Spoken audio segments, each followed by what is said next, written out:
ان الحمد للہ والصلاة والسلام علی رسول اللہ اما بعد قال اللہ تبارک و تعالی فی القرآن المجید والفرقان الحمید اعوذ باللہ السمیع العلیم من الشیطان الرجیم بسم اللہ الرحمن الرحیم ان اريد الا الاصلاح ما استطعت وما توفیقی الا باللہ علیہ توکلت والیہ انیب۔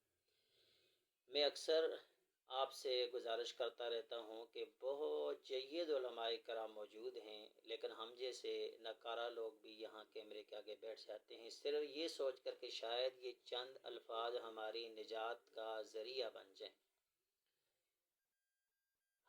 ہم جو بے حیثیت قوم ہیں، ہمارا جو مزاج بن چکا ہے، ہم ہر نئی چیز کے اندر دلچسپی لیتے ہیں۔ ڈرامے فلمیں دیکھ دیکھ کر ہم سوچتے ہیں کہ ہر وہ نئی جو چیز ہو اس کے اندر جو ہے وہ غور و فکر کیا جائے، اور اس کو بڑی دلچسپی کے ساتھ دل جمی کے ساتھ ہم سنتے ہیں۔ اور خصوصاً وہ مسائل جو اختلافی ہیں، مختلف فی ہیں، ان کے اندر تو ہمارا تجسس کچھ اور زیادہ بڑھ جاتا ہے۔ مرزا صاحب نے جو ابھی اپنی نئی شرلی چھوڑی ہے اس کے حوالے سے آپ سے گزارش کرنی ہے، اور اس سے پہلے ایک بات سن لیں۔ عباسی دور میں ایک برامکا خاندان رہا ہے۔ برمک کہتے ہیں آتش کدے کو جلانے والوں کا سربراہ۔ یہ خالد برمکی اور اس کا بیٹا یحییٰ برمکی، یہ اعلیٰ ترتیب عباسی دور میں یہ وزیر اعظم کے عہدے تک پہنچے، اتنے یہ پاورفل ہو چکے تھے۔ بیسیکلی یہ لوگ مجوسی تھے، آگ کی پرستش کرنے والے تھے، مسلمان ہو گئے لیکن دل میں سے آگ کی چاہت نہیں گئی۔ تو اس خالد برمکی نے ہارون رشید سے کہا کہ دیکھیں بیت اللہ کے سب لوگ طواف کرنے جاتے ہیں، تو ایسا کیوں نہ کریں کہ ہم ایک انگیٹھی جس کے اندر عود ہو، بڑی بڑی خوشبوئیں جلا کر ان کو بیت اللہ کے درمیان میں رکھ دیں، چاروں طرف جو وہ خوشبو پھیلے، جو لوگ آئیں وہ ماحول معطر ہو، خوشبو میں جو ہے وہ طواف کریں۔ تو بادشاہ جو ہوتے ہیں بعض بڑے زیرک ہوتے ہیں، اللہ نے ان کو بڑا شعور دیا ہوتا ہے، کہا ہاں مسلمان تو ہو گئے ہو اور دل میں سے آگ کی چاہت نہیں گئی، مطلب یہ کہتے ہو کہ سارے لوگ ارد گرد گھومے اور آگ کا طواف کریں، لہٰذا ایسی اجازت آپ کو نہیں دی جا سکتی۔ مرزا صاحب نے نعرے تو بڑے لگائے، میرے نبی جیسا تو ہے ہی کوئی نہیں، تمہارے بابے تو شے ہی کوئی نہیں، نہ میں وہابی نہ میں بابی، میں پڑھیا لکھیا علمی کتابی۔ اور ہم شروع سے کہہ رہے تھے کہ انشاءاللہ ایک وقت آئے گا مرزا صاحب سے جب اختلافی موضوع ختم ہو جائیں گے۔ اور یہاں میں ایک اور بات آپ سب سے گزارش کرنا چاہتا ہوں کہ اپنے دل پر ہاتھ رکھ کر ایمانداری کے ساتھ سوچئے کہ مرزا صاحب نے دین کی کون سی خدمت کی ہے سوائے ہماری نیو جنریشن کو صحابہ کرام کے مخالف کرنے کے، کون سی دین کی خدمت کی؟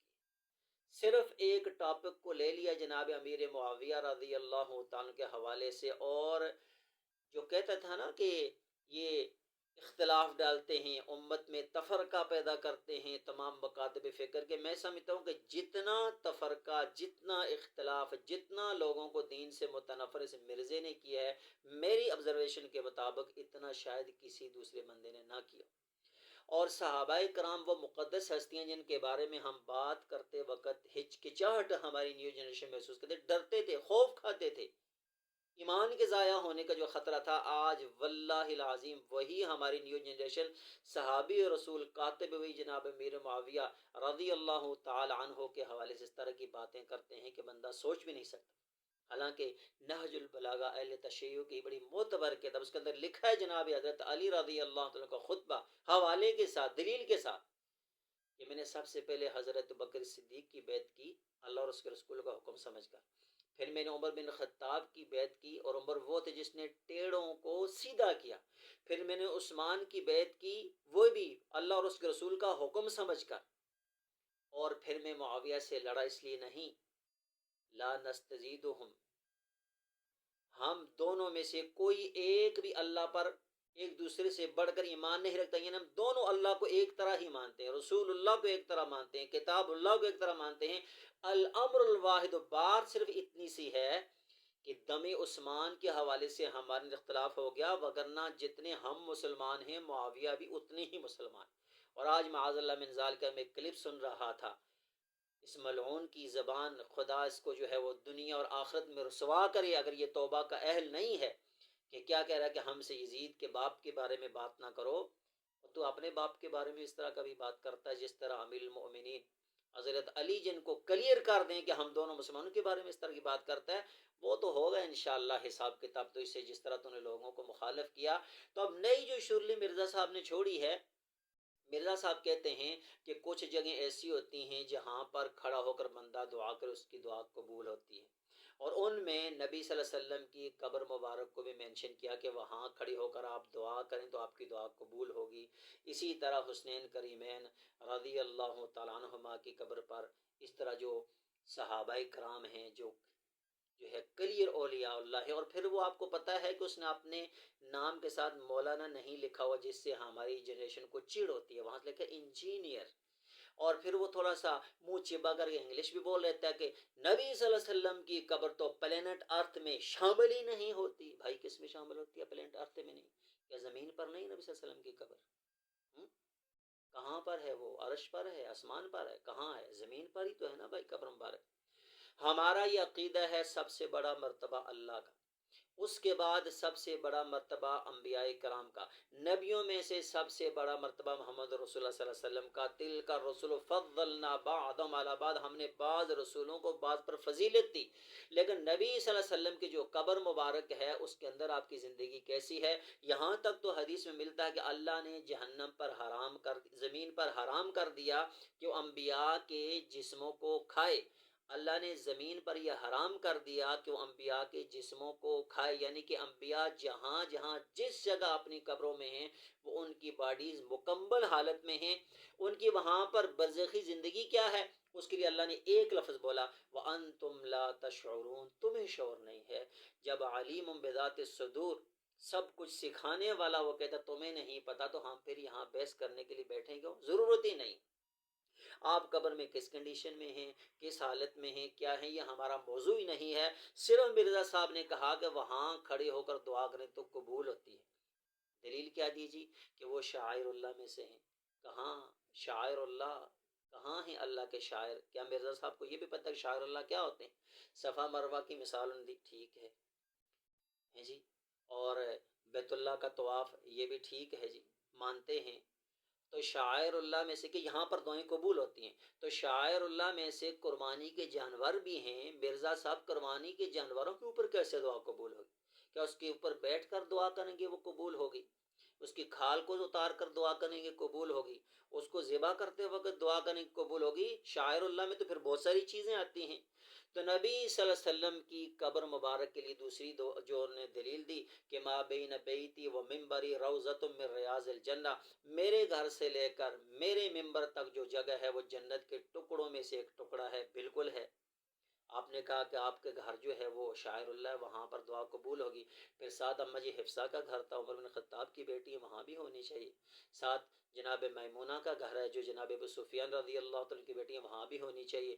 آگے 9 گھر ہیں. آپ کے نزدیک نبی صلی اللہ علیہ وسلم کا کون سا گھر ہے جو پلینٹ ارتھ میں شامل نہیں ہے؟ اور کون سی وہ جگہ ہے جو مخصوص ہے جہاں پر دعا کی جائے تو رد نہیں ہوتی؟